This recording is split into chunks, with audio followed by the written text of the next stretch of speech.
நம்ம சேனலில் இன்றைக்கி வாழைப்பூ பொரியல் தான் பண்ண போகிறோம். அதுக்கு 3 கசிலி வாழைப்பூவை எடுத்துருக்கோம். பொரியல் பண்ணதுக்கு வாழைப்பூவை வெட்டி எடுத்துக்கிடுவோம். அந்த வாழைப்பூவில் உள்ளே இந்த மாதிரி ஒரு நரம்பு இருக்கும். இந்த நரம்பை தூர எடுத்துட்டு தான் வெட்டி போடணும். இந்த மாதிரி எல்லா நரம்பையும் வெட்டி எடுத்துக்கிடுவோம். கத்தியை வச்சு இந்த மாதிரி எடுத்திங்கன்னா மொத்தமாக வந்துடும்.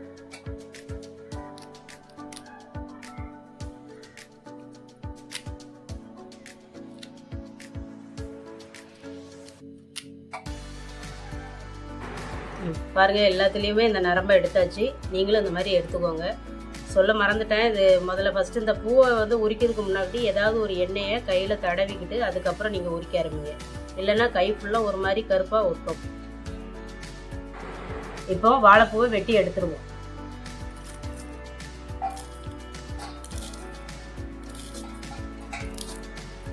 வாழைப்பூவை இப்படி வெட்டி எடுத்துக்கோங்க.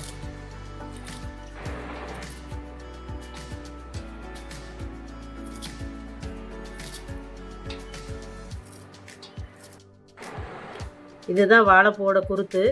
இந்த குருத்தை அப்படியே பச்சையாகவும் சாப்பிட்லாம், நல்லாயிருக்கும்.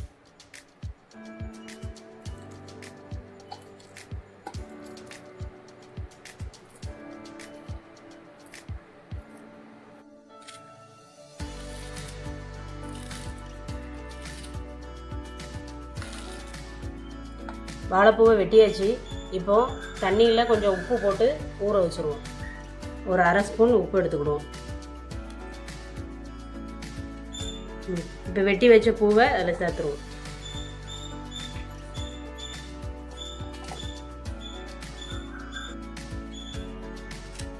பூ ஒரு 10 நிமிஷம் ஊறட்டும். அதுக்குள்ளே நம்ம பொரியலுக்கு தேவையான மசாலாவை ரெடி பண்ணிக்கிறோம்.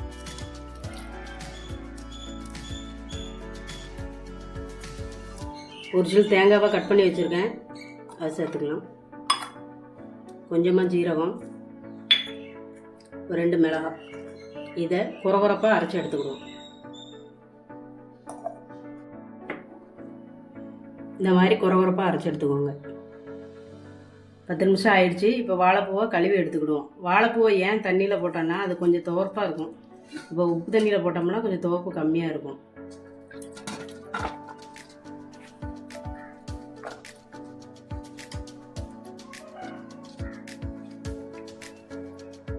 இன்னொரு தடவை கழுவி எடுத்துக்கலாம்.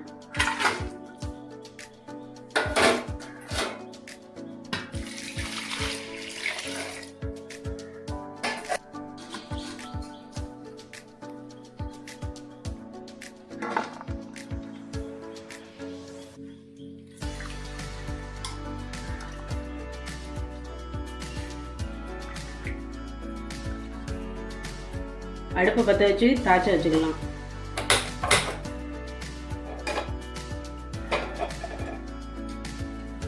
காய்ச்சி சூடாயிடுச்சு. இப்போ பொரியலுக்கு தேவையான எண்ணெய் ஊற்றிக்குவோம். எண்ணெய் சூடாயிடுச்சு. இப்போ 1 ஸ்பூன் கடுகு சேர்த்துக்குவோம். கருவேப்பிலை சேர்த்துக்கலாம். பூவை சேர்த்துக்கிடுவோம்.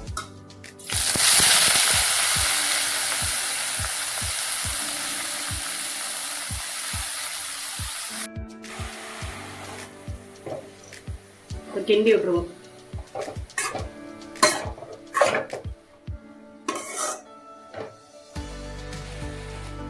கொஞ்சமா சிறுபருப்பை மேலே போட்டுக்கிடுவோம். இது போட்டால் கொஞ்சம் டேஸ்டா இருக்கும்.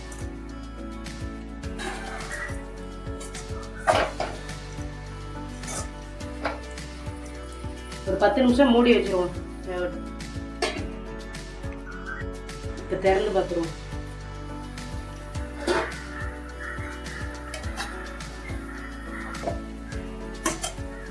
வாழைப்பூ இன்னும் வேகலை.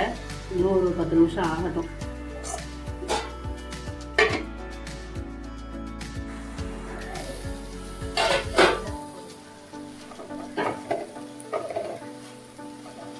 வாழைப்பூ அளவுக்கு வந்துட்டு இப்போ உப்பு சேர்த்துருவோம். இப்போ அரைச்சி வச்சு மசாலா சேர்த்துருவோம்.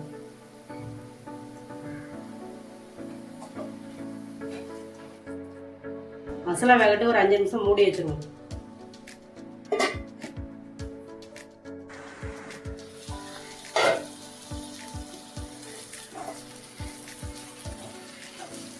அவ்வளோதான், வாழைப்பூ பொரியல் ரெடி ஆயிடுச்சு. நீங்களும் இந்த மாதிரி வச்சு சாப்பிடுங்க. வாழைப்பூ பொரியல் வந்து கல்லடைப்புக்கு நல்லது. வாரத்தில் ஒரு முறை வச்சு சாப்பிடுங்க.